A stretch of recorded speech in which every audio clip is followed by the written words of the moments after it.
So from switching, we're going to move on to security and SD-WAN. Let's go directly to appliance status.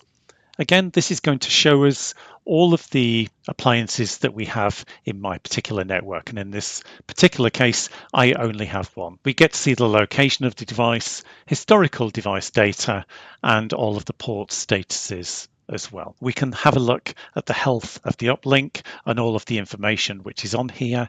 If you're using one of the 67 or 68s, this allows us to see SIM card usage as well. And again, we can use lots of different tools to help us with any problems that the switch might be having. One of the cool things is that we can even do trace route from the switch as well. So let's go ahead and have a look at some live data. As you can see, very quickly, we're going and finding out how the switch gets to cisco.com, straight from the Meraki dashboard. Now, one thing to mention, one thing that Meraki has been incredibly successful at is SD-WAN. Now, this is incredibly simple to set up. In fact, it can take you just less than 5 minutes with just a handful of clicks to actually get set up. So the first thing to note is obviously we have all of our policies in here, lots of traffic shaping rules, etc., etc. But what we can do is then go to site VPN, and this is where we will actually do the configuration. Now, as you can see at the moment, I've got this turned off. So let's create a hub. This is for this particular appliance that we have.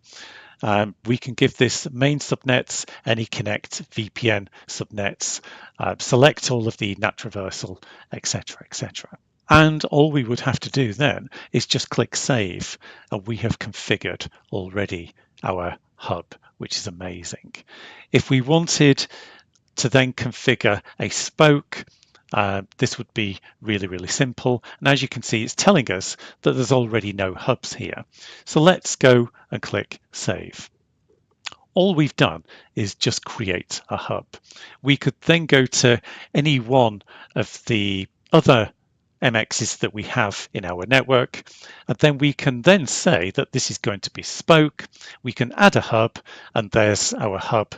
Click save, and we have already created an SD-WAN overlay on our Meraki network with literally just a handful of clicks.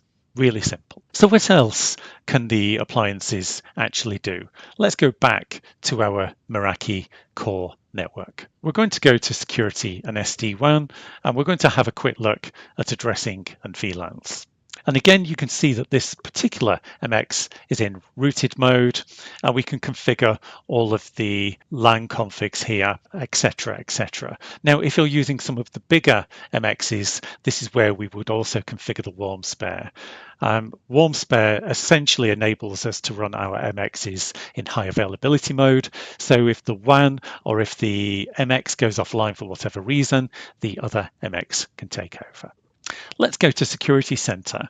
Our MXs do content filtering and IDP, threat protection, etc., etc. And you can see that I have quite a healthy network within my organization. But you can see that the MX has picked up that one of my Windows machines on my particular network has got a problem. So we can go ahead and diagnose what this problem is. We can then go and find which machine has been affected as well.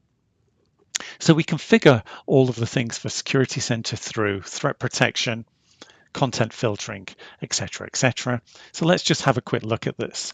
As you can see, I've got AMP turned on, I've got intrusion detection and prevention turned on, and we can see that we have some trusted exclusions in here. And lastly, we've got umbrella selected on here as well. So really straightforward. Now, there's lots of other things that we can do as well. I'll very quickly take you through client VPN. Now, there's lots of different ways that we can do client VPN. There's lots of different ways that we can authenticate users. But quite simply, we can enable this. We fill in some information, click save, and our VPN is enabled. But we can also use the AnyConnect client as well. So if you're using AnyConnect with any number of other Cisco capabilities, umbrella, etc., we can get that configured really simply. But again, with everything in the Meraki dashboard, this takes a few seconds to do. Lastly, let's have a look at probably one of the most important capabilities. This is our firewall. And this is where we set all of the rules. I have a very simple network here at home, so you can see that there's very little actually going on.